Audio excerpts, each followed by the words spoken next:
The relentless summer sun beat down on Elara's back, a persistent reminder of the burgeoning heat wave. Her favorite, well-worn gardening gloves were stiff with dried soil, and a single, stubborn bead of sweat trickled down her temple, tracing a path through a smudge of dirt. Today, however, her usual meditative calm in the rose garden was punctuated by an unfamiliar frustration. The ancient thorn bush, a gnarly sentinel that had guarded the corner of her property for decades, was finally succumbing to a mysterious blight. Its once vibrant crimson blooms now hung limp and discolored, a mournful testament to its slow decline. With a sigh, Elara plunged her spade into the resistant earth, her muscles tensing with the effort. The rich, dark soil, usually yielding, seemed to cling to hidden roots, making her work harder than usual. She envisioned the empty space the bush would leave, already planning a vibrant patch of lavender in its stead, a fragrant tribute to new beginnings. Out with the old, in with the new, she mused, a mantra she often applied to her life, though usually with far less literal digging involved. The afternoon wore on, marked only by the shifting shadows and the insistent chirping of cicadas. Elara paused to wipe her brow with the back of her glove, her gaze sweeping across the meticulously tended rows of her garden. The vibrant hues of petunias and marigolds provided a splash of defiant cheer, but her eyes kept returning to the ailing rose bush, a symbol of something deeply rooted refusing to let go. With a renewed surge of determination, she brought the spade down one last time, aiming for what she hoped was the taproot. Instead of the dull thud of earth, a sharp, resonant clang echoed through the quiet garden. The sound was metallic, far too substantial to be a stone. A jolt went through Elara's arm, vibrating up to her shoulder. Her heart, usually a steady drum, gave an unexpected thump. She frowned, her brow furrowing in curiosity. What on earth could be buried so deeply here? The previous owners had been notoriously unadventurous, their lives a predictable rhythm of bridge nights and lawn bowling. This was certainly out of character. Driven by an archaeologist's zeal, Elara began to carefully excavate around the point of impact. The dirt, now loosened, gave way more easily, revealing glimpses of something dark and smooth beneath. Her fingers brushed against a cool, impossibly slick surface. It wasn't rough or rusted like old pipe, but polished, almost alive.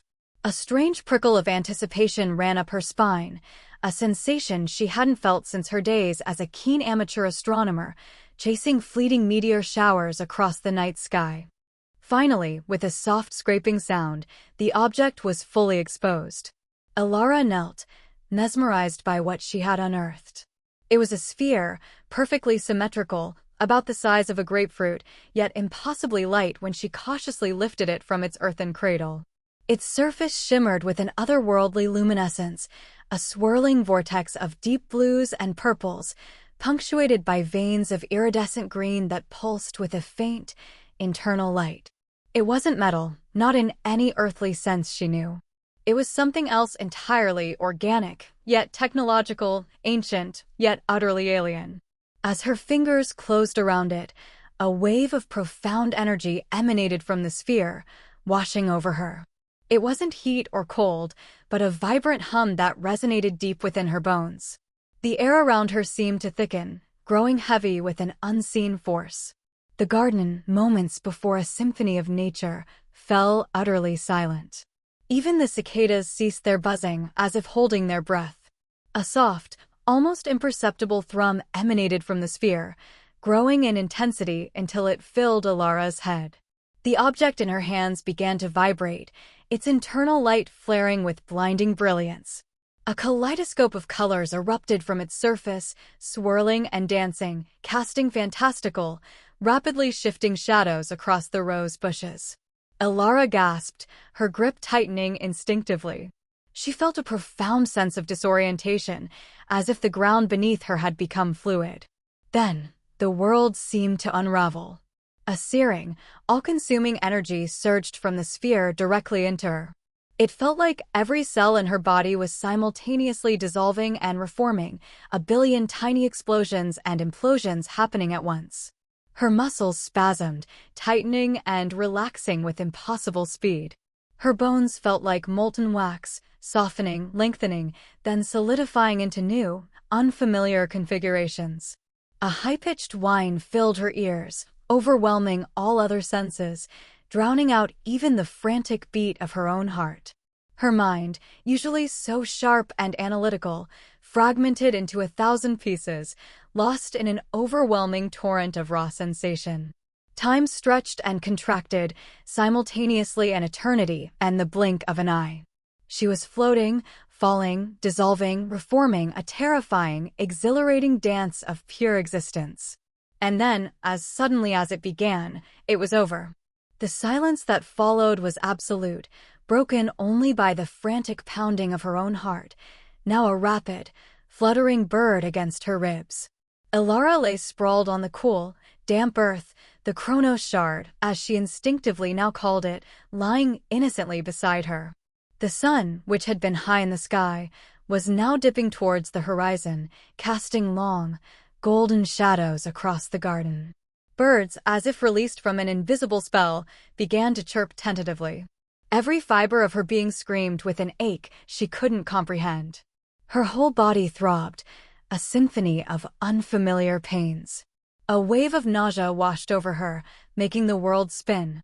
She tried to push herself up, to sit, to understand, but her limbs felt like lead.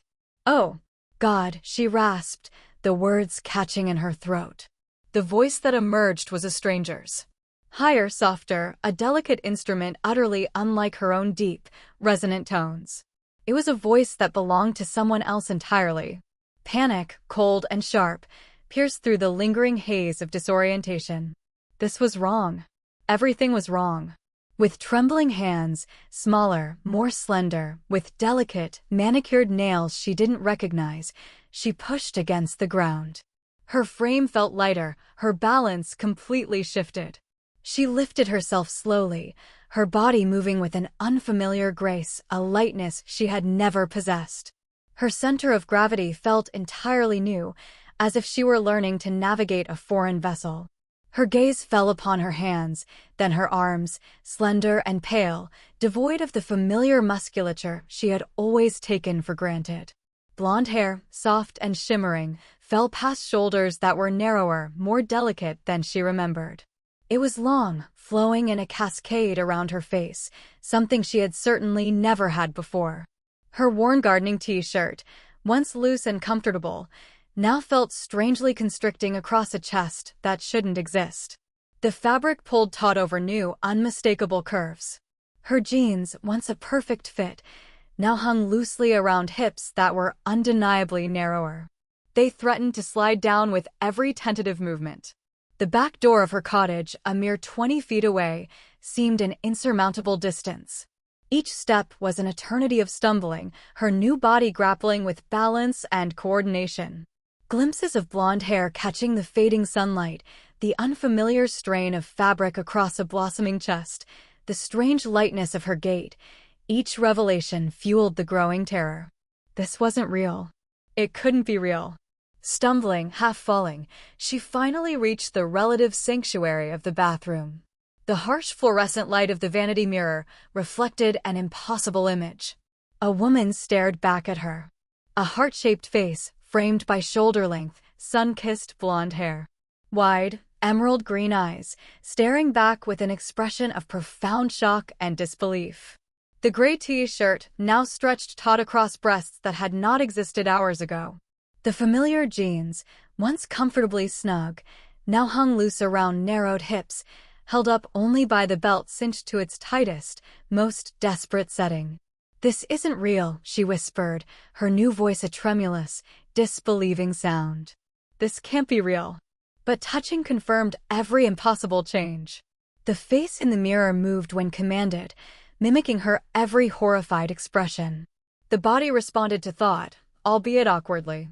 This was reality now, however incomprehensible, however terrifying.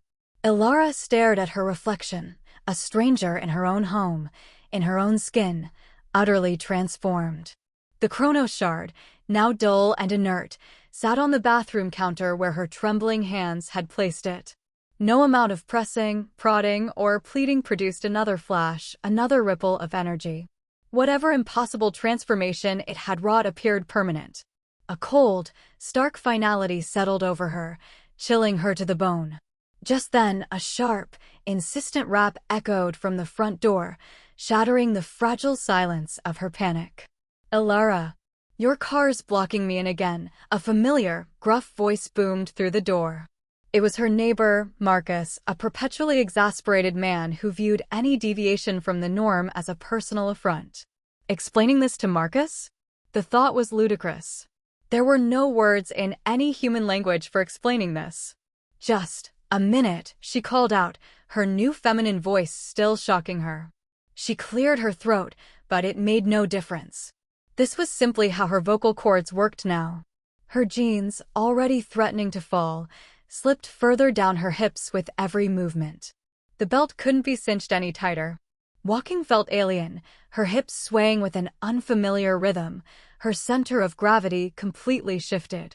The smallest movements were monumental struggles. She opened the door just a crack, peering out. Marcus, a stocky man with a perpetual scowl, stood with his hands on his hips. His eyes narrowed. "Listen, Marcus, something's happened," she began, her voice still a whisper. "And who are you?" he interrupted, his eyes raking over her unfamiliar form. "Where's Elara?" The question hung between them, heavy with impossible truth. There was an accident. Kind of. Look, can you just move the car yourself?" "Keys are on the kitchen counter," Elara stammered, her heart hammering against her ribs. The lie felt flimsy, transparent, but what else could she say? The truth was a wild, untamed beast, too monstrous to unleash in the mundane setting of a suburban doorway. Marcus's scowl deepened, transforming into a look of suspicion mingled with irritation. "Lady, I don't know who you are, but you can't just be in someone's house. I'm calling the police." His hand was already reaching for his phone, his eyes darting past her into the dimly lit hallway, as if expecting the real Elara to suddenly materialize and explain this bizarre intrusion. "No, wait," Elara pleaded, pushing the door open wider, revealing more of her altered self. "Please, just listen. It's me, Elara. I was digging in the backyard, near the rose bush that's dying, and I found this metal sphere. And when I touched it," she trailed off, searching for the words, for any words that could possibly bridge the chasm between her current reality and Marcus's perception. Marcus's expression shifted, his suspicion giving way to a flicker of genuine concern. His hand dropped from his phone. "Are you feeling all right? Maybe you should sit down. You're talking crazy." He took a tentative step back, a wary look in his eyes, as if she might suddenly sprout wings or start speaking in tongues. "I am Elara," she insisted, a desperate edge creeping into her voice. "Yesterday, we argued about the recycling bins, remember? You always put your glass in my bin. And last week, I lent you my hedge trimmers, and you promised to return them sharpened, which you haven't done yet." The details, so trivial moments ago, now felt like lifelines, fragments of her past identity she clung to with fierce determination. Marcus's face went pale. His jaw slackened. Those were details only Elara, his long-suffering neighbor, would know. He stared at her, his eyes wide with a dawning, terrifying comprehension. How could you know?" he whispered, the gruffness gone from his voice, replaced by a stunned bewilderment. "Because I'm your neighbor. The sphere changed me. I know how insane this sounds, but look at my driver's license." She fumbled in the pocket of her ill-fitting jeans, pulling out her wallet with hands that still trembled. She thrust the plastic card at him, her original photo staring back, a stern, strong-jawed woman with short, practical brown hair. "Look at my face now. Same eyes, same nose structure. Just different." 20 minutes of frantic, disjointed explanation later, Marcus sat on her couch, head in his hands, muttering to himself. The Chronos shard, still dull and uncommunicative, lay on the coffee table between them, an inert, unsettling testament to her unbelievable tale. "This is insane," he mumbled, running a hand through his thinning hair. "People don't just change biological sex. It's not possible. It's a delusion. You need help, Elara. Professional help. Tell that to my body, she retorted, gesturing wildly at herself. Every single cell in me screams that it is possible. We need to get you to a hospital, Marcus. And tell them what? That I found an alien artifact in my garden and it turned me into this. She shook her head vehemently. They'll throw me into a psychiatric hold faster than you can say delusional. And then what? Who runs my garden design business? Who takes care of my roses? Who pays my mortgage? Marcus looked up, his face still a mask of disbelief, but tinged now with a reluctant, dawning practicality. Then what do? You can't go to work like this. You don't have an ID that matches. You don't have clothes that fit. You don't even have your old hair. His gaze lingered on her new blonde locks, as if expecting them to spontaneously revert to brown. The reality of his words crashed down on Elara like a tidal wave, colder and harsher than any water. Every single aspect of her carefully constructed life had just become impossibly complicated, irrevocably shattered. Her career, her identity, her very existence, all were suddenly precarious, built on foundations that had dissolved beneath her feet. I need clothes first, she stated, her voice surprisingly steady despite the internal tremor. Her jeans, as if to underscore the urgency, began to slip further, threatening to pull around her ankles. These won't stay up much longer. Marcus, bless his gruff, practical soul, took a deep breath. He ran a hand over his face, as if trying to wipe away the impossible images his brain was struggling to process. The mall's open until 9, he finally said, his voice laced with a reluctant acceptance. I can't go shopping like this. Elara protested, gesturing at her ill-fitting clothes and new, alien body. And you can't stay in falling-down jeans either, Marcus countered, a hint of his usual exasperation returning. He sighed, a sound of profound resignation. Look, I'll drive.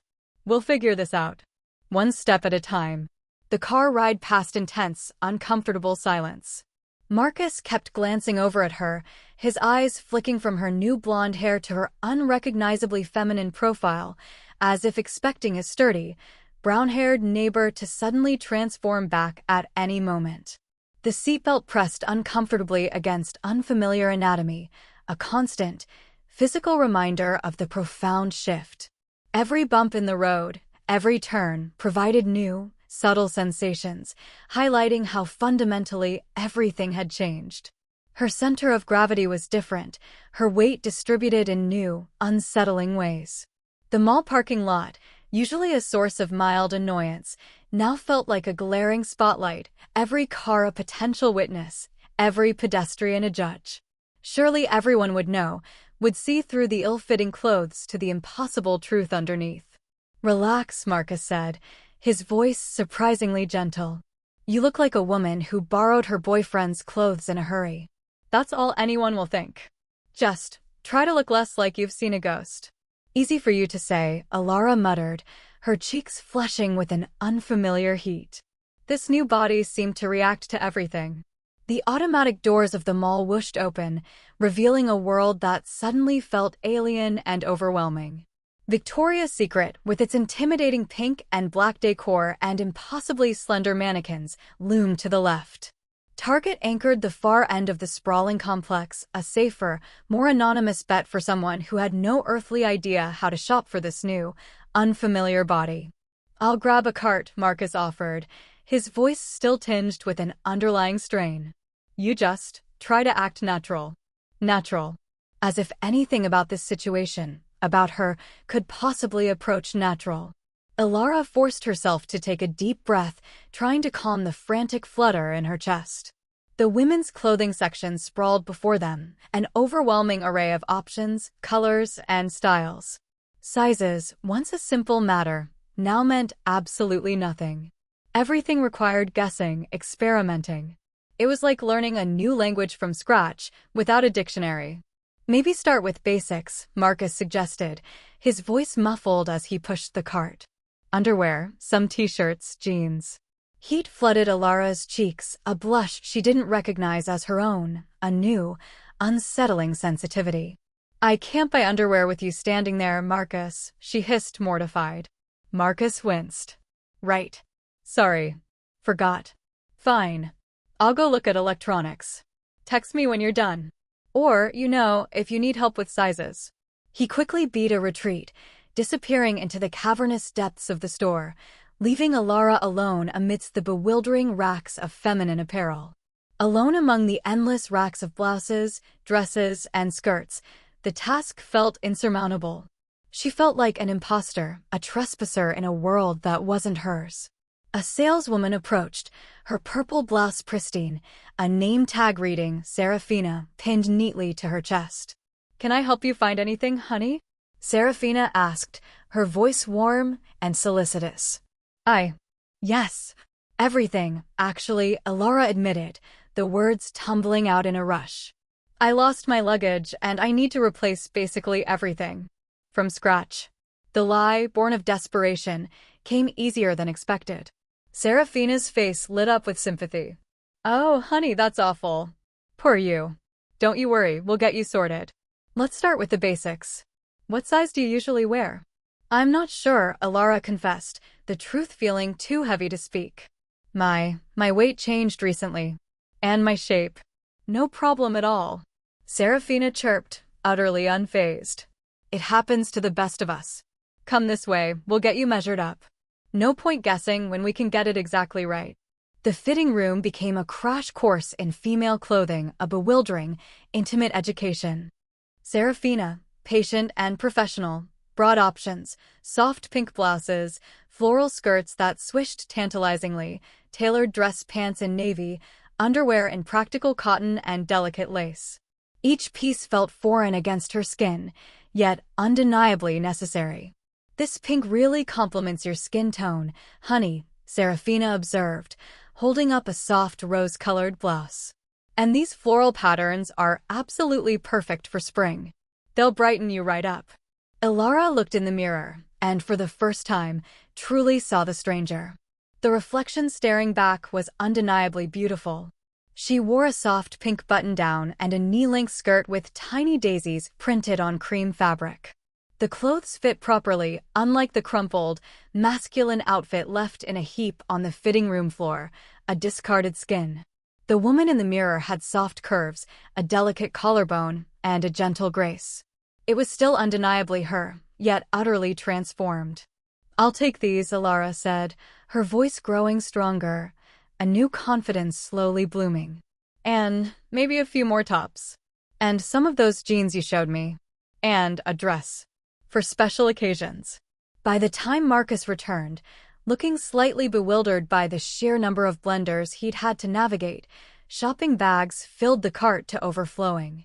Pink blouses, cream cardigans, 2 floral skirts, navy dress pants, and undergarments that actually fit and felt surprisingly comfortable. The total made her credit card cry, but necessity and a growing sense of self-preservation won. Marcus stared at her, then at the overflowing cart. "You look different," he finally managed, a new respect in his tone. "Thanks for noticing," Elara replied, a small, genuine smile touching her lips for the first time that day. It felt foreign, yet strangely natural on her new face. The ride home passed quicker, less fraught with tension. Adaptation was already beginning. The skirt required different positioning in the car, legs together, fabric smoothed beneath. Small, almost imperceptible adjustments that felt monumental, each one a tiny step into her new reality. "What about work?" Marcus asked, breaking the silence. "You can't exactly show up Monday like nothing happened. Your clients, they'll freak out." "I'll call in sick," Elara replied, her gaze fixed on the passing scenery. "Figure something out. I need time." "For how long?" Marcus pressed, his voice gentle but firm. "This isn't going away, Elara. Not from the looks of that thing." He gestured vaguely towards the Chronos shard, still lying silently on the coffee table, mocking them with its inert presence. No amount of internet research had revealed similar objects or experiences. Whatever technology it contained remained utterly beyond their understanding. Days blurred together, a dizzying whirlwind of change and adjustment. Marcus, despite his initial shock, proved to be an unexpected ally. He helped where he could, teaching skills she never previously needed, never imagined she would need. Makeup became a daily battle, mascara stabbing at sensitive eyes, lipstick never quite even, a frustrating ritual of trial and error. Walking in heels progressed from impossible to merely difficult, a slow, painful dance of balance and posture. Higher steps, Marcus would instruct, patiently demonstrating in his clunky work boots. Roll your foot. No, don't stomp, Elara, you'll break an ankle. This is ridiculous. Elara would retort, collapsing onto the couch in a fit of giggles and frustration. Why can't I just wear flats? You can, Marcus would say, a wry smile on his face. But you said you wanted to blend in completely. You said you wanted to be her, Elara. Blending in meant embracing this new existence fully. The pink blouses, once a novelty, became daily wear, soft and feminine against her new skin. The floral skirts swished with each movement, a constant, gentle reminder of her transformation. Her blonde hair, a luxurious waterfall, now required styling, brushing, and careful arrangement, another learned ritual in her new life. 2 weeks into this bewildering new existence, the inevitable could no longer be postponed. I need a job, Elara announced, looking up from a pile of meticulously organized bills. My savings won't last forever. My clients from the design business, they've started calling someone else. I can't explain this to them. Marcus nodded grimly. But you don't have documentation, Elara. No ID, no social security card that matches your current appearance. Then I'll have to find something under the table, she declared, a determined glint in her emerald eyes. Cash only. Something where they don't ask too many questions. The small, independent bookstore on 5th Street had a help-wanted sign that seemed to be a permanent fixture in its window. It was a charming, slightly dusty establishment, filled with the comforting scent of old paper and fresh coffee. Small, independent, and likely to bend a few rules for the right person, it seemed like a beacon in her storm-tossed life. The soft pink blouse felt appropriate, professional but not overdone. The cream cardigan added a touch of respectability. She took a deep breath, pushed open the heavy wooden door, and stepped inside. The owner, a woman in her 60s with a magnificent silver bob and kind, intelligent eyes, looked up from the romance novel she was engrossed in. You hear about the job, dear? She asked, her voice surprisingly strong. Yes, I saw the sign, Elara replied, her voice steady. You have experience with books? I read constantly, Elara admitted, a genuine smile finally reaching her eyes. Fiction mostly, but I know my way around most genres. And I'm a quick learner. Can you work weekends? Absolutely. When can you start? Tomorrow. Perfect, the woman said, closing her book with a soft thud. I'm Eleanor. And you are. The pause stretched, an infinitesimal moment in time, yet filled with the weight of a new beginning, a new identity. A new name was needed. Something that fit this new existence, this new self. Something soft yet strong. Alana, she said, the name rolling off her tongue with surprising ease. My name is Alana. Eleanor smiled warmly. Well, Alana, be here at 9 tomorrow. We'll do paperwork then. Paperwork with fictional information. But it was a start. A fragile, improbable start, built on the foundations of an impossible truth. The bookstore became Alana's sanctuary, a haven of stories and quiet contemplation. Customers knew only Alana, the kind, blonde bookseller who recommended mysteries with a sparkle in her emerald eyes and restocked romance novels with a gentle, knowing smile. The pink blouses and floral skirts, once symbols of her bewildering transformation, slowly became a uniform of comfort and belonging. Heels, once a torture device, eventually gave way to practical, comfortable flats that survived 8-hour shifts on her feet. That's a perfect choice for your book club, Alana told a regular, Mrs. Gable, a sweet-faced woman in her 70s, handing over the latest literary fiction. Oh, Alana, you always know just what we need. Mrs. Gable beamed, clutching the book to her chest. How long have you worked here now, dear? You feel like you've always been here. About a month, Alana replied, a genuine warmth spreading through her chest. Time, in this new life, moved differently. The body that had felt so foreign and unwieldy now felt natural, its movements unconsciously feminine, graceful without conscious effort. The morning routine of showering, applying moisturizer, a touch of light makeup, and choosing between a pink or cream top had become automatic, a cherished ritual.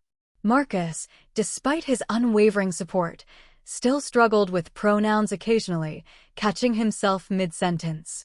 He, she. Sorry, she left her keys on the counter again.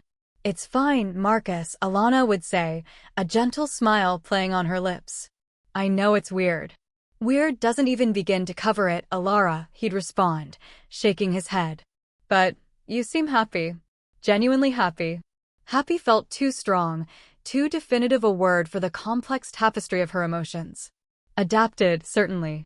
Accepting the irreversible nature of the change had brought a certain peace, a quiet resignation that had slowly blossomed into something akin to contentment. Fighting the impossible only brought misery. I'm managing, she'd tell him, a diplomatic half-truth.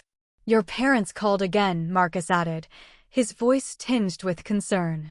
They're worried that Elara hasn't returned their calls. They even called me. The family situation remained a frozen, unresolved knot in her new life. How could anyone explain this? Phone calls went unanswered, texts accumulated, growing into a silent, accusatory chorus. Eventually, a new story would need crafting, a careful narrative to explain her disappearance and the emergence of Alana.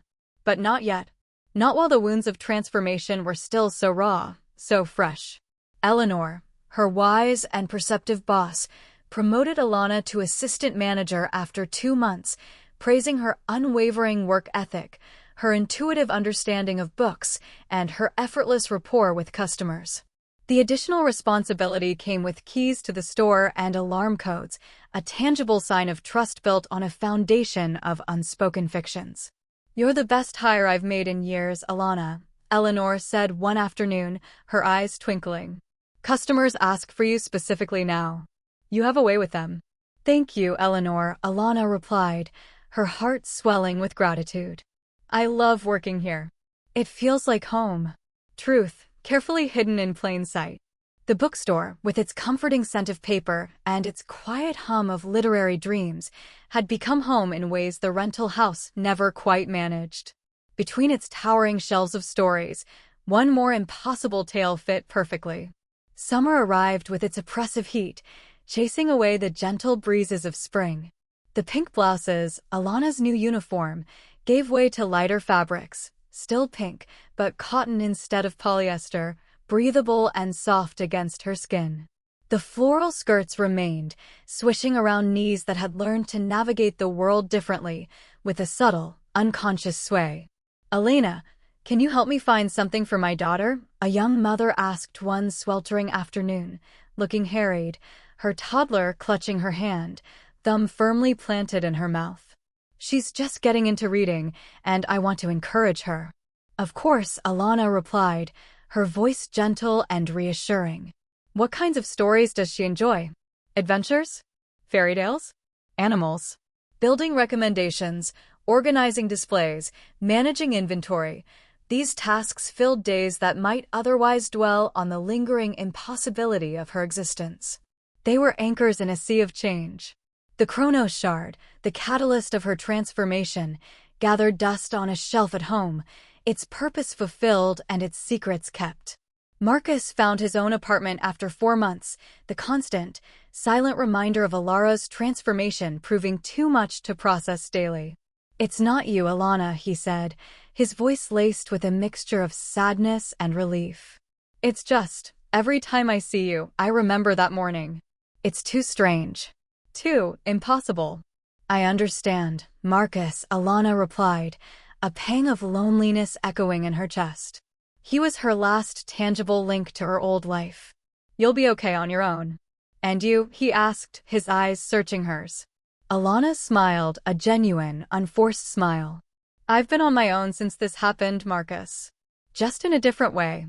The house felt empty after he left, a cavernous space echoing with the silence of her singular existence.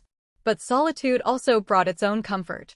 No more careful pronoun corrections, no more explaining outfit choices or makeup purchases. Just Alana, slowly, painstakingly, building a life from the fragmented pieces of the impossible. The driver's license issue, a constant source of anxiety, was eventually resolved through creative channels. Eleanor, it turned out, had a friend named Beatrice, a no-nonsense woman who specialized in helping women escape dangerous situations, providing them with new identities and fresh starts. The paperwork might not withstand deep scrutiny, but it sufficed for daily existence, a fragile shield against official inquiry. "Thank you for not asking questions," Beatrice, Alana said, her voice thick with gratitude, as she received the laminated card bearing her new name and photo. Beatrice, a woman with eyes that had seen too much, simply smiled kindly. "Honey, I learned long ago that sometimes people need fresh starts. Whatever brought you here, you're safe now. That's all that matters. Safety in fiction. Protection in an assumed identity." The pink blouses and floral skirts weren't a costume anymore, but simply clothes. The reflection in mirrors, once a source of shock and disbelief, now showed a truth she had come to accept, even if that truth defied all logical explanation. Fall brought changing leaves and a flurry of new book releases. Regular customers had their favorites to pre-order, eagerly anticipating the latest literary offerings. The Halloween display needed arranging, a charming tableau of spooky stories and autumnal decorations. Normal concerns for a normal life, built on extraordinary, impossible foundations. "Alana, you're working too many hours," Eleanor observed one crisp autumn afternoon, watching Alana meticulously arrange a display of Gothic novels. "Take a day off. You'll burn out." "I like being here, Eleanor," Alana replied, a genuine contentment in her voice. "I know, dear, but burnout helps no one," Eleanor insisted gently. "Go shopping. See a movie. Do something just for you." The mall felt different now. Victoria's Secret no longer intimidated, its pink and black facade simply another store. Size charts now made sense, a language she had slowly mastered. The saleswoman, Serafina, recognized a regular customer, offering opinions on new arrivals with a knowing smile. "This pink set just came in," Serafina chirped, holding up a delicate lace bra and matching panties. "It would look lovely with your complexion." "I'll try it on," Alana said, a newfound confidence in her voice. The fitting room mirror reflected someone comfortable in their skin, someone who had weathered a storm and emerged stronger, more self-assured. The months of adjustment had sculpted confidence from confusion, grace from awkwardness. Pink remained the dominant color in her wardrobe. It simply felt right now, a shade that expressed her burgeoning identity. New purchases filled her bags, not from necessity this time, but from desire, from a burgeoning sense of self-expression.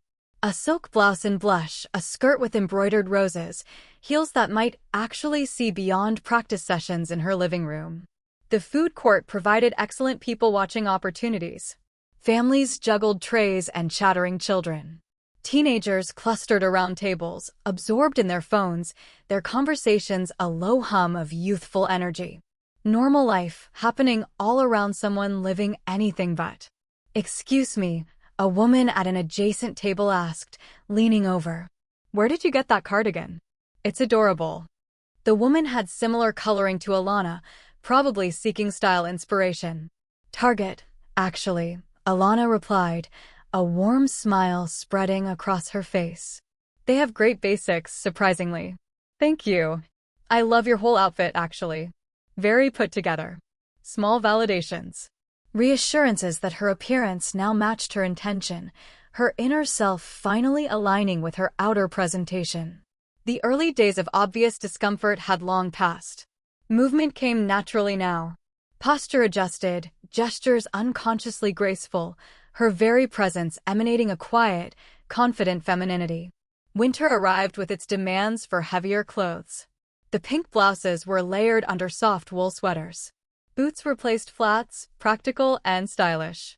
The bookstore, much to Eleanor's initial reluctance, installed better heating after Alana mentioned customers complaining about the draft near the front door. "You always think of these things, Alana," Eleanor mused, watching the new heaters whir to life. "What would I do without you?"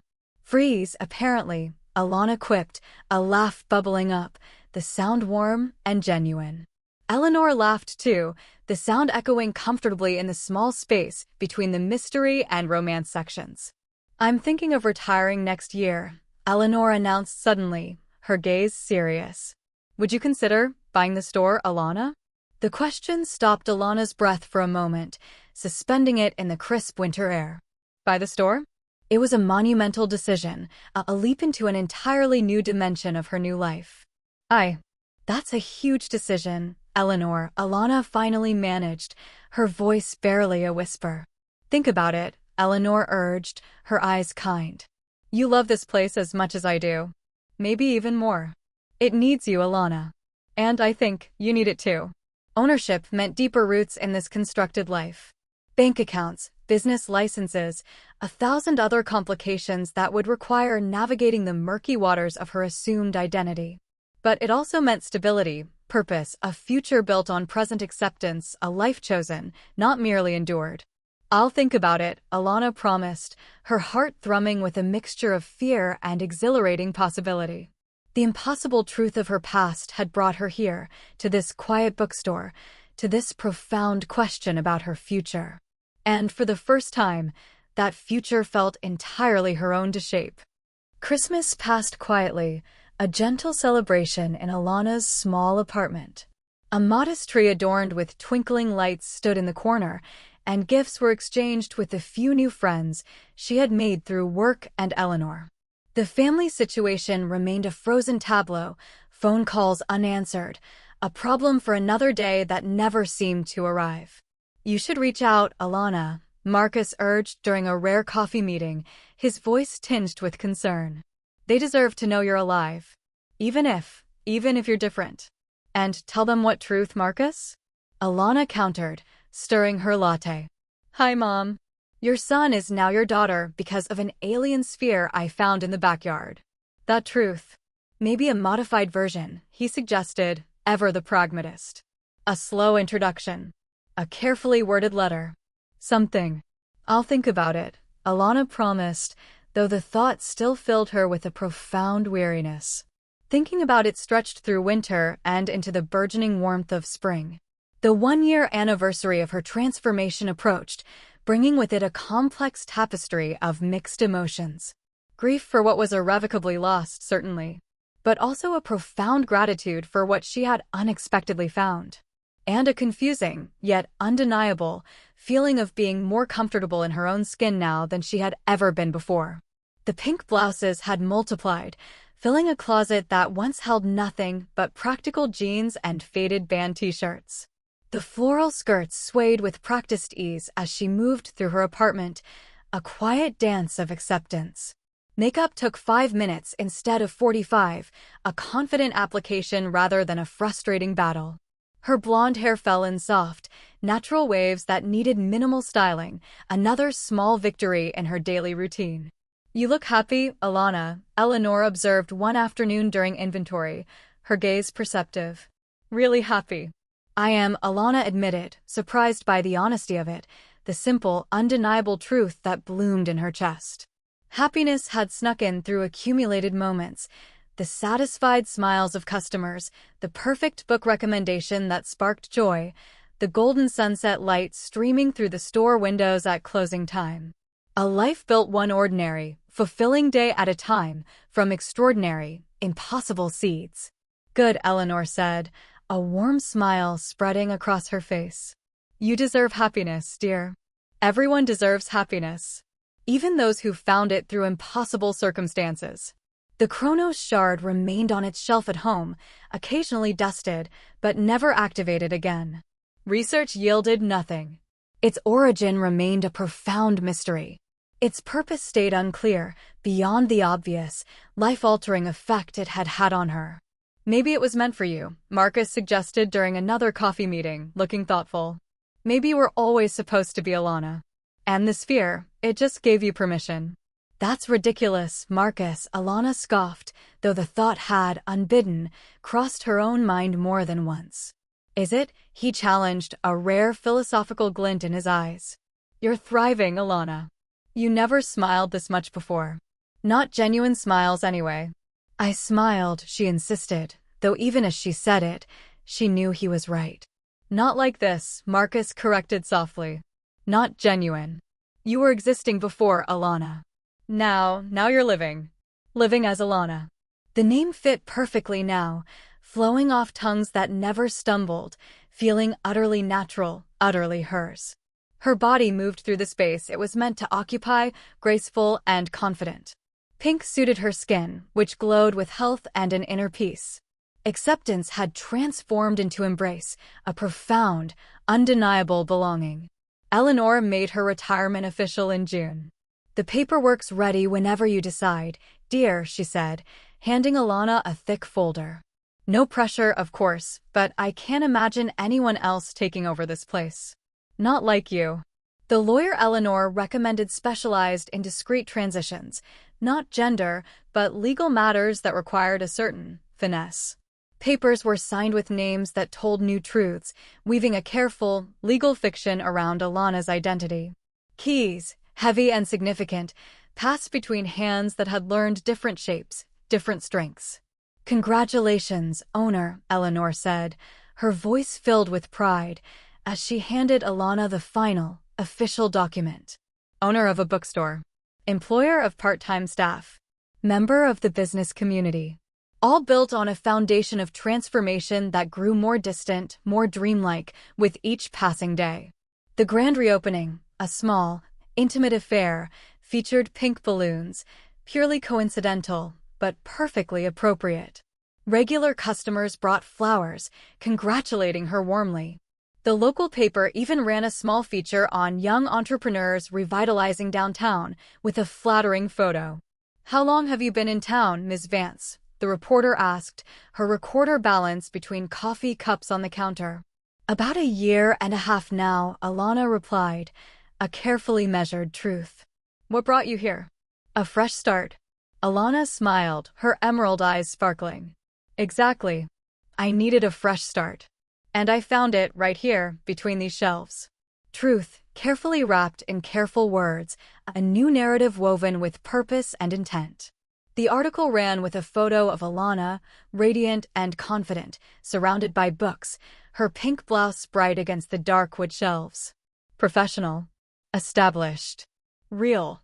Summer brought the tourist season and increased sales, a welcome surge of activity. New releases flew off the shelves, their colorful covers of vibrant tapestry.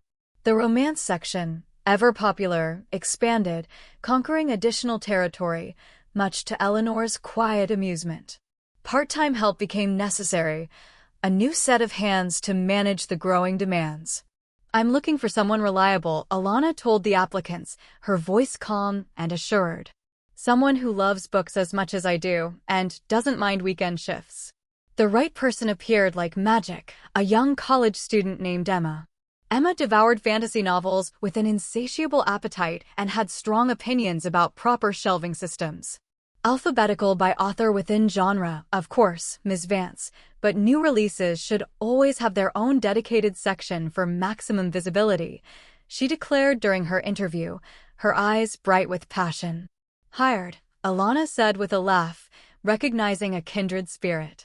Training someone else revealed how much knowledge Alana had accumulated, how seamlessly she had integrated into this new life. Inventory systems mastered, customer preferences memorized, business rhythms internalized. You make it look so easy, Alana, Emma said after a particularly busy Saturday, watching Alana effortlessly manage a long line of customers. Practice, Emma, Alana replied, a knowing smile touching her lips. Everything gets easier with practice. Even impossible transformations, apparently. The family issue, a lingering shadow, finally forced itself forward through an unexpected visit. The bell chimed on a slow Tuesday afternoon, breaking the quiet hum of the bookstore. A familiar figure stood silhouetted in the doorway light, her face etched with worry. Mom? Alana whispered, her heart seizing in her chest. But the woman entering wasn't looking at Alana. Her eyes, wide and searching, swept frantically across the shelves, past the display of new releases, her face a mask of desperate hope. Excuse me, her mother said, her voice trembling. I'm looking for my son. Elara. He lived near here. Tall, brown hair, about your age. The words were a knife twist, a painful echo of a past self. He just disappeared over a year ago. His roommate said he moved suddenly, but wouldn't say where. Tears threatened the older woman's composure, maternal grief radiating across the small, quiet space. The moment stretched infinitely, truth and fiction warring behind Alana's carefully composed expression. Her entire new life hung in the balance. I haven't seen anyone by that description, Alana managed, her voice calm, even, despite the internal storm. I'm sorry. She knew she should tell her, but fear, thick and suffocating, still held her captive. Her mother's shoulders slumped, a silent testament to her despair. He just stopped calling. It's not like him. He's always been so independent, but this silence. I just need to know he's okay, that's all. Alana's heart ached with a profound, almost unbearable empathy. The raw pain in her mother's eyes pierced through her carefully constructed defenses. Would you like to sit down? Alana offered, her voice softer than she intended. I could make you some tea. You're very kind, her mother whispered, her gaze still distant, lost in a world of unanswered questions. I need to know he's alive. The back office provided a sliver of privacy. Tea emerged from the electric kettle Alana kept for long inventory nights. Hands that had learned delicate, feminine movements poured carefully, steadily. Tell me about him, Alana said, her voice gentle, encouraging. Your son. What was he like? And she did. Stories of childhood tumbled out, a bittersweet cascade of memories. First days of school, failed guitar lessons, college graduation, details that cut deep with familiarity, each one a poignant reminder of the life she had left behind. He was always so independent, her mother said, a wistful smile touching her lips. Never needed anyone. But this silence, it's not like him. Maybe he needed to become someone new, Alana ventured, her voice barely a whisper, testing the waters. Maybe the person he was didn't fit anymore. Her mother looked up, her eyes brimming with unshed tears. I would have accepted anything, any change. Anything. I just want my child safe. The words hung between them, heavy with unspoken love, with an acceptance offered blindly. What if? Alana asked, her heart pounding a frantic rhythm against her ribs. What if he had to change in ways that seemed impossible? Would you still want to know? Would you still accept it? Her mother's eyes, filled with a mother's fierce, unconditional love, sharpened, studying the face across from her with sudden intensity. Recognition dawned slowly, disbelief fighting evidence in a silent, internal battle. Her gaze flickered from Alana's eyes to her hands, to the subtle curve of her neck, to the faint, familiar scar above her left eyebrow from a childhood bicycle accident. Elara, she whispered, her voice barely audible. No, not Elara. Alana. Yes, Alana confirmed, tears finally blurring her vision, a dam breaking within her. Permanently. Alana. The story spilled out then, in careful pieces, punctuated by sobs and shared understanding. The sphere, the transformation, the new life built from necessity that had slowly, irrevocably, become choice. Her mother listened, without interruption, without judgment, tea cooling between trembling hands. So, you see why I couldn't call? Alana finally choked out, wiping away tears that streamed down her face. Couldn't explain. Her mother reached across the small space, her hand finding Alana's, clasping it tightly. My child, she said, her voice thick with emotion. You're still my child. But not my son. Her eyes, filled with a profound, unconditional love, searched Alana's. Then, my daughter, if that's who you are now. Tears came then, months of suppressed emotion breaking through. Alana wept, not just for herself, but for her mother, for the lost years, for the silent pain they had both endured. Her mother crossed the small space, her arms wrapping around Alana's shoulders, holding her tight as she shook with relief. I'm sorry, Alana sobbed, burying her face in her mother's shoulder. I'm so sorry I stayed away. Shoo, her mother murmured, stroking Alana's blonde hair. You're here now. That's what matters. That's all that matters. The afternoon stretched into evening. Questions came gently, answered honestly. The pink blouse got tear-stained. Her makeup definitely needed touching up. But bridges, once shattered, slowly rebuilt themselves, word by careful word, tear by precious tear. "You look beautiful, Alana," her mother said, pulling back to look at her, a soft, loving smile on her face. "And happy? That's all I ever wanted to know." "I am happy," Alana confessed, the truth ringing clear and true. "Surprisingly happy." "Then that's enough for me," her mother declared, squeezing Alana's hand. Her mother left with promises to visit again, to call regularly, to slowly, gently reintroduce this new reality to the rest of the family. The bookstore felt different after she left, fuller somehow, more honest, as if a great weight had been lifted. Emma noticed the change immediately. "You seem lighter today, Alana." "Good news." "Family stuff," Alana replied, a genuine smile gracing her lips. "Got resolved, finally." "That's wonderful," Emma exclaimed. "Family complications are the worst." If only she knew, Alana thought, a quiet amusement bubbling up inside her. If only she knew the half of it. The year turned again, a familiar cycle of seasons that now felt both ordinary and miraculous. Pink blouses, Alana's signature, cycled through the seasons, long-sleeved for winter, sleeveless for summer, always present, always affirming. The floral skirts adapted too, wool for cold months, cotton for warm, a soft swish accompanying her every movement. The body wearing them had long since stopped feeling foreign. It was simply hers, comfortable and familiar, its movements intuitive and graceful. 2 years, Marcus mentioned over their now monthly coffee meeting, a quiet ritual they maintained. "Can you believe it? Feels like yesterday and forever simultaneously." "Less and less," Alana replied, stirring her tea. "This is who I am now." "Completely. And you're okay with that?" Marcus pressed, his gaze searching. "Really okay?" "More than okay, Marcus," she confirmed, a genuine contentment in her voice. I think I was meant to find that sphere. Meant to become Alana."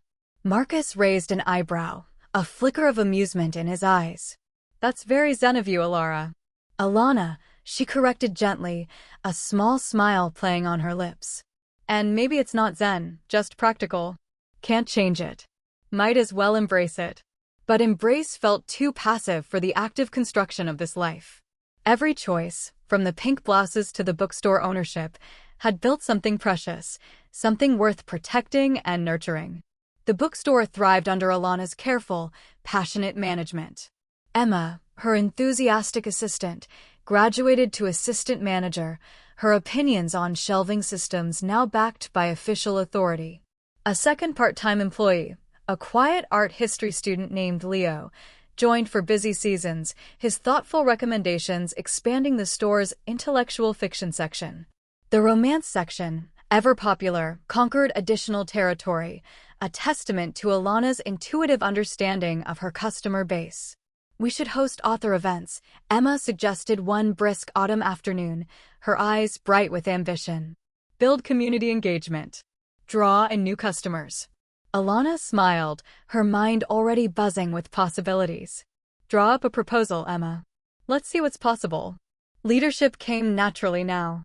Decisions flowed from experience, from an innate understanding of the store's rhythm and its customers' desires. The business degree, gathering dust somewhere in the remnants of her past life, finally found practical application. "You're a natural at this, Alana," the accountant said during their quarterly review, a man whose stern demeanor rarely softened. "Most new owners struggle initially. You've hit the ground running." Alana demurred, a modest smile on her face. "I had excellent training. Eleanor taught me everything." Eleanor visited occasionally, beaming with pride at the store's success. She'd moved to a charming retirement community an hour away, but kept tabs on her legacy. "You've exceeded every hope I had, dear. The stores never looked better. So much life. Your foundation made it possible, Eleanor," Alana insisted, genuinely grateful. "No, dear," Eleanor gently corrected, patting Alana's hand. "You made it possible. Own your success. It's all yours. Owning success meant acknowledging the entire, extraordinary journey. From that desperate mall shopping trip, stumbling in ill-fitting clothes and overwhelming fear, to the confident business owner she was today. From painstakingly learning to walk in heels to gliding gracefully through daily life. From denial and confusion to acceptance and, finally, genuine contentment. The Chronos shard, the inert catalyst of it all, eventually moved from her shelf at home to a safety deposit box, too dangerous for casual display, too important to ever discard. The mystery of its origin remained unsolved, and somehow, that felt appropriate. Some transformations, Alana realized, defied explanation. Their magic lay simply in their undeniable reality. What would you do if you could change back? Emma asked one evening while closing, a question born of youthful curiosity. The question had haunted Alana during her early days, a constant, gnawing temptation, but it rarely surfaced now. Alana paused, looking at Emma, then at the familiar shelves of books, her sanctuary. Honestly, she said, her voice soft but firm, I wouldn't. Emma looked surprised. Even though it was forced on you? That's profound. Maybe it wasn't forced, Alana mused, a thoughtful expression on her face. Maybe it was release. Permission to become who I was supposed to be all along. That's beautiful, Alana, Emma said, a rare sincerity in her voice. Beautiful felt too simple for the complex, multifaceted truth. But language often failed at capturing a transformation this complete. The pink blouses weren't a costume, but a preference, reflection of her vibrant inner world. The floral skirts weren't a necessity, but a choice, a joyous expression of femininity. Alana wasn't a fiction, but a fact. A living, breathing, thriving fact. The third anniversary of her transformation approached, marked by another family gathering planned by her mother. Her mother, with incredible grace and unwavering love, had paved the way carefully, preparing relatives for changes they couldn't imagine, for a new truth that challenged their very understanding of identity. Support came easier than expected, though some struggled with pronouns initially, a few slip-ups and polite corrections marking the slow, steady process of acceptance. Just remember, her mother would gently remind resistant relatives, her voice firm. She's happy. That's what matters. That's all that matters. Happiness radiated from small moments, the perfect book recommendations that made customers smile, the quiet joy of sunrise coffee before opening the store, evening walks in floral skirts that swished with each confident step. A life built on impossible foundations that had become unshakably real. The bell chimed, bringing Alana's present focus back to the here and now.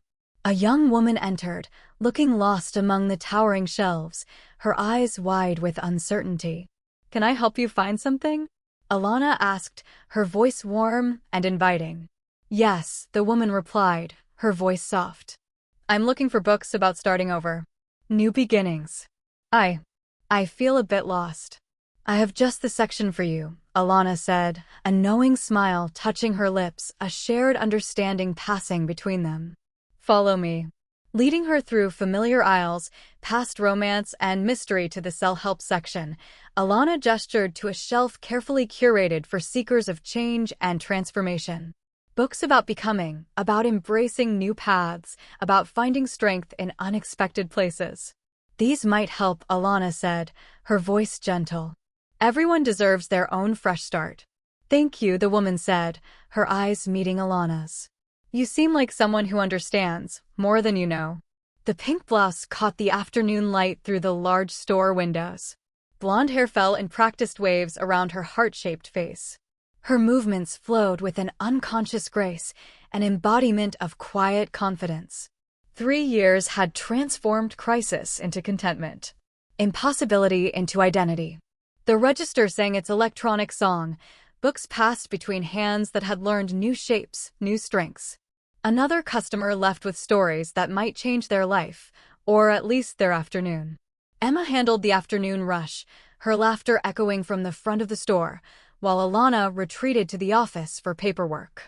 Bills and orders, business licenses and marketing plans, the thousand small, ordinary tasks that kept a business running. Normal concerns for a normal life that had grown from extraordinary seeds. Her phone buzzed. Marcus, sending a photo from his new apartment, finally decorated after months of living amidst boxes. It looked cozy, lived in, a quiet testament to his own new beginning. "Looks great," she texted back. "Proud of you for adulting." "Learned from the best," he replied instantly, followed by "Coffee Tuesday always." Friendships had evolved but survived. The initial strangeness had long given way to a new normal. People adapted. Pronouns adjusted. Relationships reformed around truth, around acceptance. Closing time arrived with familiar rhythms. The register counted, its final sums a quiet affirmation of success. Lights dimmed, casting long, peaceful shadows over the shelves. The heavy front door locked against the encroaching evening, a secure barrier between her world and the night. The walk home in sensible flats passed quickly, muscle memory navigating familiar streets with ease. The house felt right-sized now, without a roommate, without the lingering ghost of another presence. Decorations reflected her current tastes, softer colors, fresh flowers always, furniture that fit her different frame, her new aesthetic. The bedroom closet overflowed with pink and cream and floral patterns that sparked joy, a vibrant, feminine wardrobe she had chosen, piece by precious piece.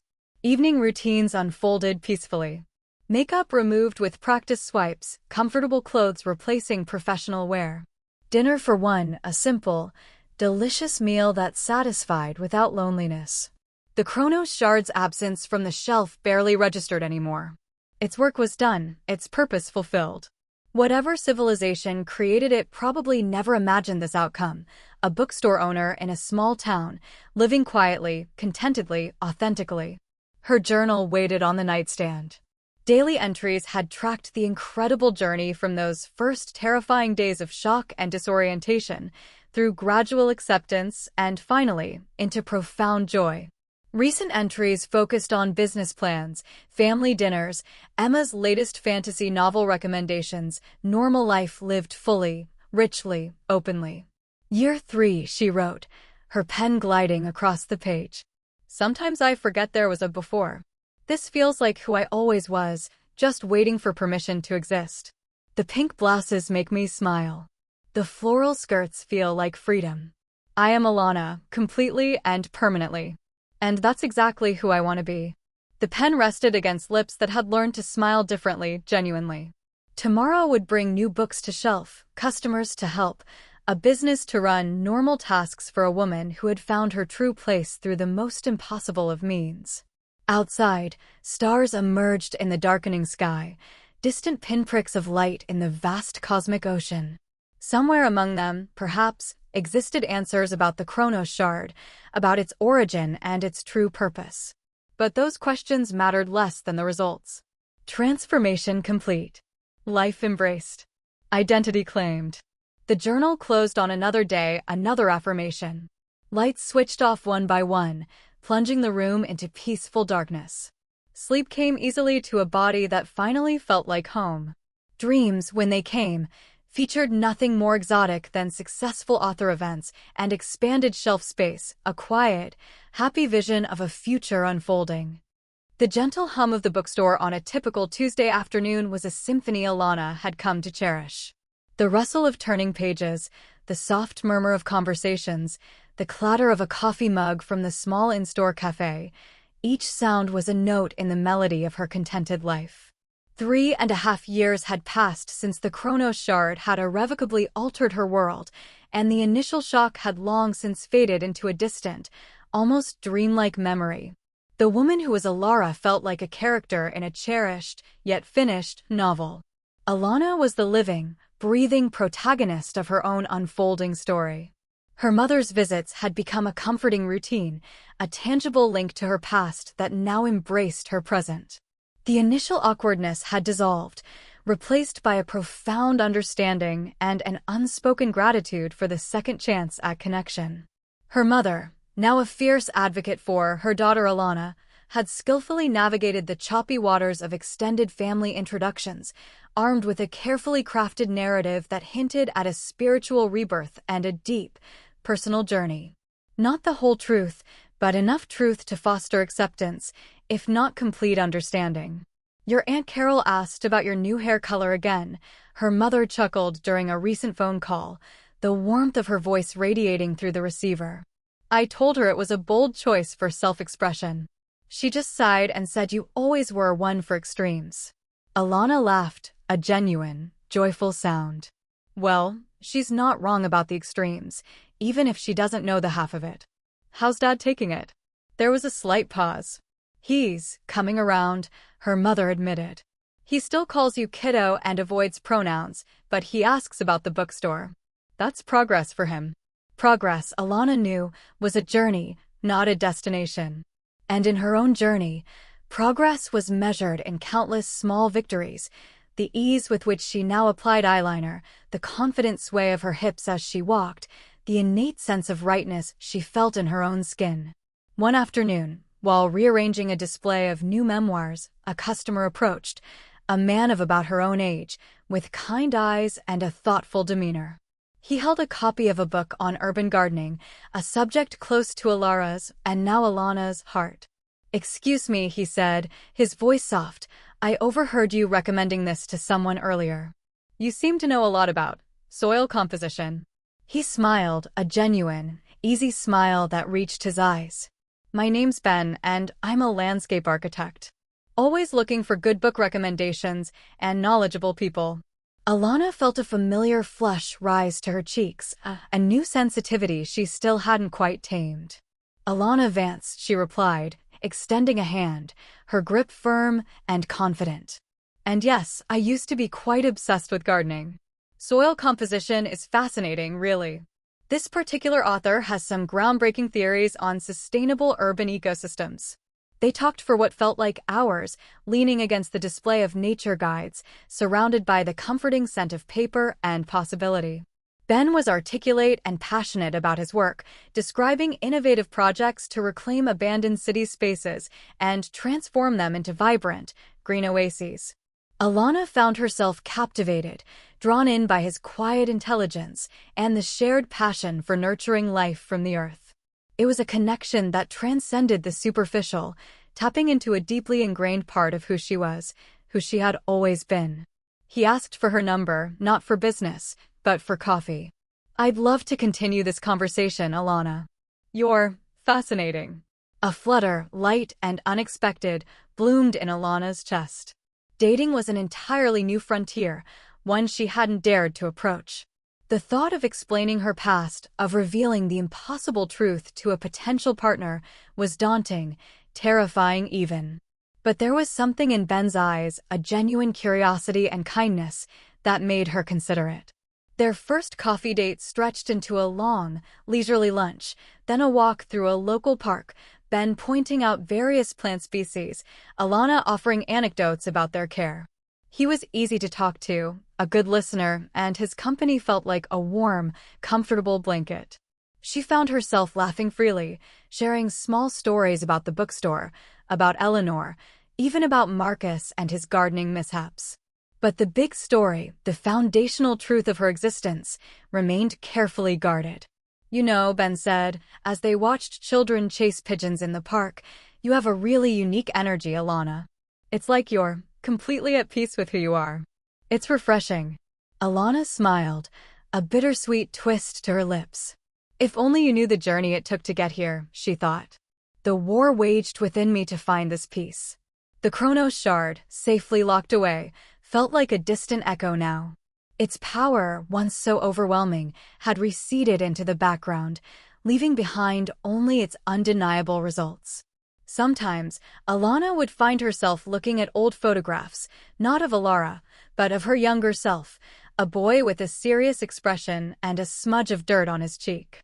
She recognized the spark in his eyes, the underlying curiosity and determination, the nascent soul that had always been destined for more. It wasn't a sense of loss or regret that filled her now, but a profound understanding of continuity, a bridge between who she was and who she had become. Her mother's words from their first reunion resonated deeply. Maybe he needed to become someone new. Maybe the person he was didn't fit anymore. Alana realized, with a clarity that settled deep into her bones, that those words weren't just about Elara. They were about the unspoken yearning within her, the quiet discomfort with her assigned identity that she had suppressed for so long. The sphere hadn't changed her into someone new, not entirely. It had unveiled her, giving form to a truth that had always lain dormant, waiting for permission to bloom. Emma, her assistant manager, approached her one morning with a stack of invoices. "Alana, about these expenses for the new section. Are we sure we want to expand into graphic novels? It's a bit of a departure from our usual literary focus." Alana looked up, a thoughtful expression on her face. "Emma, the world of books is always expanding. And so should we. There's a whole generation of readers out there who connect with stories through graphic novels, and they deserve a place here. Besides," she winked, "it'll bring in a whole new crowd of cool kids." Emma grinned. "Okay, boss. You're the visionary. Just checking. You've always got such a clear sense of where we're going." Alana nodded, a quiet confidence settling over her. She did have a clear sense of direction now. The bookstore wasn't just a business, it was a living, breathing entity, constantly evolving, much like herself. It was a space for discovery, for transformation, for finding new stories and new selves. It was a reflection of her own journey. Her relationship with Ben blossomed. He was kind, intelligent, and genuinely interested in her. They spent evenings cooking together, exploring local art galleries, and, of course, discussing books. The question of her past, however, hung unspoken between them, a delicate thread she was unsure how to handle. How do you tell someone you care about that your entire existence began with an extraterrestrial intervention? One starry night, as they sat on her porch swing, the scent of her newly planted lavender wafting through the air, Ben turned to her. "Alana," he began, his voice serious, "there's something I want to ask you." Alana's heart lurched. This was it. The moment of truth. She braced herself, preparing for the questions, for the disbelief, for the potential end of this beautiful, fragile new connection. "I know you've mentioned a fresh start before," Ben continued, his gaze gentle but unwavering. "And I don't want to pry. But there's a depth to you, a wisdom that feels ancient. Like you've lived many lives. Is there something you want to share with me? Something about your past?" Alana looked up at the vast expanse of the night sky, at the countless stars that held untold mysteries. She thought of the Chronos shard, a tiny piece of that cosmic mystery that had reshaped her world. She thought of Elara, the man who had unearthed it. And she thought of Alana, the woman who had emerged, stronger, truer, and finally, ready to embrace all facets of her extraordinary journey. Taking a deep breath, Alana turned to Ben, her emerald eyes meeting his with a newfound resolve. "Ben," she began, her voice soft but clear. "There's a story I need to tell you. It's quite a story. And it begins in a garden, with a dying rose bush, and something truly impossible buried beneath the earth." The silence that followed Alana's words was profound, broken only by the chirping of crickets and the gentle creak of the porch swing. Ben listened, his expression unreadable, his gaze fixed on her. Alana felt a strange mix of fear and liberation. For so long, this truth had been a carefully guarded secret, a heavy burden carried alone. Now it was out, poised between them like the fragile, luminous Chronos shard itself. She began her story not with the scientific impossibility, but with the personal ache.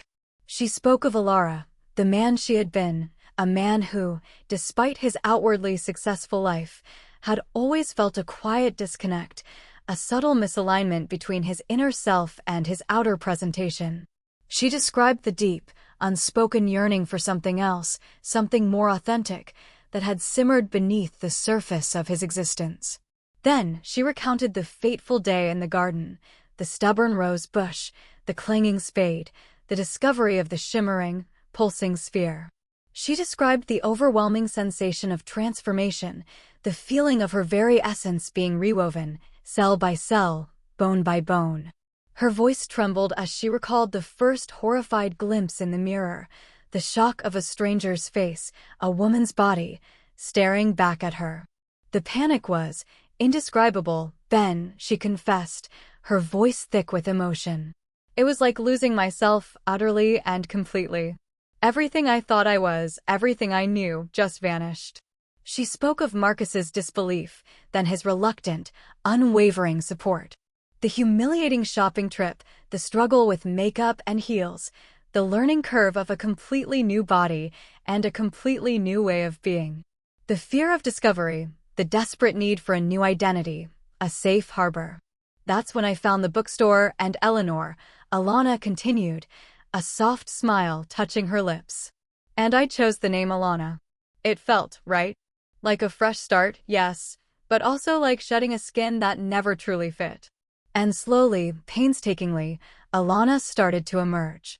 Not just in appearance, but in spirit, in confidence.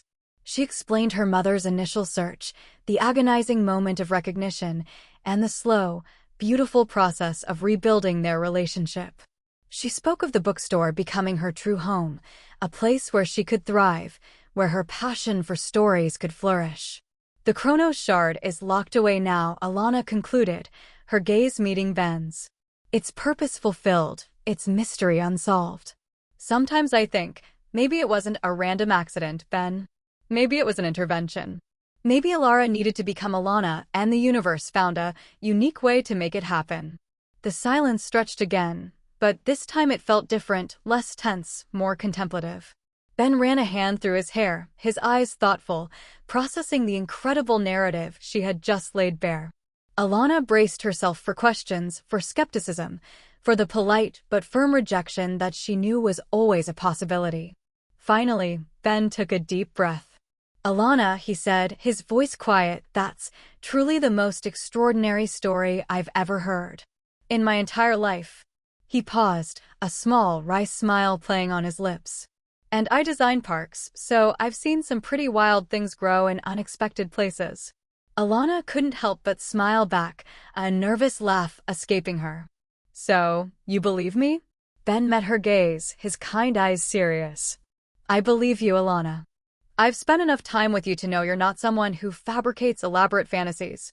And frankly, it explains a lot. The depth, the quiet strength, the way you speak about new beginnings with such conviction. It all makes sense now. He reached out, taking her hand gently in his. His touch was warm, reassuring. It's incredible. And beautiful. And it doesn't change anything about how I feel about you. A wave of profound relief washed over Alana, so powerful it almost brought tears to her eyes. She squeezed his hand, her heart overflowing with a gratitude she could barely articulate. Thank you, Ben, she whispered, her voice thick with emotion. Thank you for listening. Thank you for believing. Thank you for trusting me with your truth, Ben replied, his thumb gently stroking the back of her hand. It's a huge thing to share. And it only makes me admire you more, Alana. Your courage, your resilience, it's truly remarkable. Their relationship deepened exponentially after that night.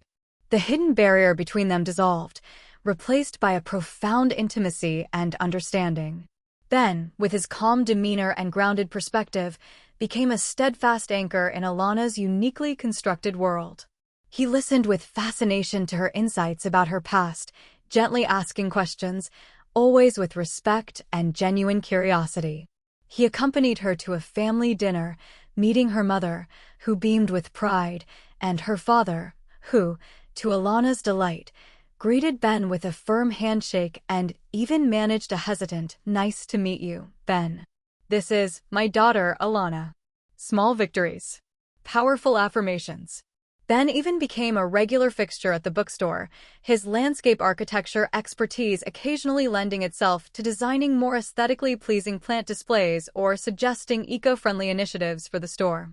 Emma and Leo quickly adored him, finding him an easygoing, intelligent presence. He's good for you, Alana, Emma observed one afternoon, watching Ben help move a heavy delivery of books. He sees you. Not just the bookstore owner or, well, you know. Alana smiled, a soft warmth spreading through her.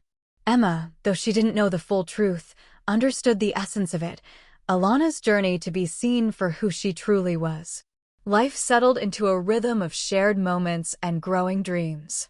Alana and Ben discussed moving in together, combining their lives and their passions. They envisioned a future where Ben designed green spaces and Alana cultivated literary ones, their lives intertwined in a harmonious blend of nature and narrative. The Chronos shard remained in its safety deposit box, a silent, inert artifact of an impossible past. But its effects continued to ripple outwards, shaping not just Alana's life, but the lives of those around her. Her mother's family, slowly but surely, began to accept Alana, drawn in by her genuine happiness and her mother's fierce love. Old friends from Elara's life, some who had initially struggled with the disappearance, eventually reconnected, navigating the new reality with varying degrees of grace, but always with the foundational respect for Alana's evident contentment. Alana found herself, more than ever, living in the present, planning for the future and finding peace with her past. The sense of being an imposter had vanished completely. This was her life. This was her truth. And it was a beautiful, extraordinary truth that she was no longer afraid to share. The aroma of freshly brewed coffee mingled with the earthy scent of new books as Alana unlocked the bookstore's heavy wooden door, the morning sun casting long, golden stripes across the polished floorboards. For years had passed since the Chronos shard had reshaped her world, and with each turning season, Alana's life deepened, grew richer, more vibrant. The bookstore, now officially Alana's Pages and Petals, a nod to her past and present passions, suggested by Ben, was thriving. Her relationship with Ben had blossomed into a profound partnership. They had moved into a charming, slightly too small cottage with an overgrown garden that Ben was systematically transforming into a verdant oasis. Every evening, they would tend to their plants, Ben meticulously pruning, Alana whispering encouragement to the fledgling seedlings, a quiet ritual that grounded her. The shared life they built was woven with laughter, mutual respect, and an unspoken understanding that transcended the ordinary. Marriage, they decided, was a formality they didn't strictly need, but a celebration they deeply desired. It was a small, intimate ceremony in their garden, surrounded by fragrant lavender and climbing roses, officiated by Eleanor, who shed a few happy tears. Alana wore a flowing cream dress embroidered with tiny pink cherry blossoms, her blonde hair woven with fresh flowers. Ben, beaming, simply said, "You were always meant to bloom, Alana." The question of family had arisen, naturally. Alana, with Ben's unwavering support, had explored the unique implications of her transformation. They ultimately decided to pursue adoption, drawn by the idea of providing a loving home to a child who also sought a new beginning. Their journey through the adoption process was long and often challenging, but it only strengthened their bond, their shared commitment to creating a family rooted in love and acceptance. The bookstore continued to flourish under Alana's vision. Emma, now a fully fledged manager, often joked about Alana's Midas touch with books. Author events, once a pipe dream, were now a regular feature, drawing crowds and fostering a vibrant literary community. Alana, in her elegant pink blouses and floral skirts, would introduce authors with a graceful confidence that belied her unconventional past. Her story, subtly woven into the fabric of the store's identity, inspired many, though few knew the literal truth. She often spoke at local business meetings, a respected voice in the revitalization of downtown. Her narrative, always framed as a personal journey of reinvention and finding one's true calling, resonated deeply with others seeking their own fresh starts. She became a mentor to young entrepreneurs, a quiet but powerful force for positive change. The Chronos shard remained in the safety deposit box, a powerful, inert relic. Alana rarely thought about it anymore. Its active role in her life was over. Yet, its presence, however silent, served as a constant, subtle reminder that the universe held mysteries beyond human comprehension, and that sometimes, the most profound changes came from the most unexpected sources. One crisp autumn morning, as she walked through the bustling aisles of her bookstore, Alana paused to watch Emma recommending a fantasy novel to a wide-eyed teenager. Leo was meticulously arranging a display of poetry, his movements thoughtful and precise. Her mother was chatting animatedly with a group of women in the cafe, gesturing to a photo of Alana and Ben on her phone, undoubtedly sharing proud tales of her remarkable daughter. Alana's heart swelled with a profound sense of peace. This was it. This was the life she had built, brick by brick, book by book, relationship by relationship. It was a life born of an impossible event, but shaped by her own courage, resilience, and unwavering belief in her true self. She thought back to that desperate, terrifying moment in the bathroom, staring at a stranger in the mirror. Now, the woman looking back at her was not a stranger, but a reflection of her deepest self, radiant with contentment. The pink blouses weren't just clothes, they were a celebration. The floral skirts weren't just fashion, they were freedom. Alana wasn't just a name, she was an identity, fully claimed, fully embraced.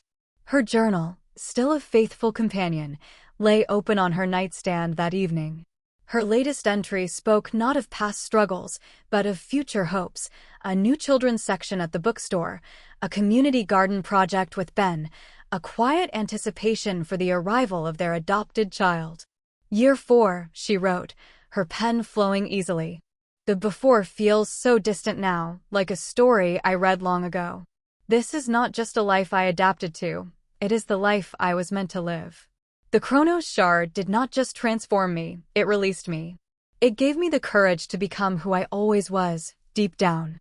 And for that, I am eternally grateful. I am Alana, truly and completely. And I am home. She closed the journal, a profound sense of peace settling over her. Outside, the stars, distant and silent, twinkled in the vast expanse, holding their ancient secrets. But tonight, Alana wasn't looking for answers out there. All the answers she needed were right here, within the walls of her beloved home, within the rhythm of her happy life, and within the heart of the woman she had become. The journey had been extraordinary, but the destination, a life fully lived, truly loved, and authentically her own, was more beautiful than any dream.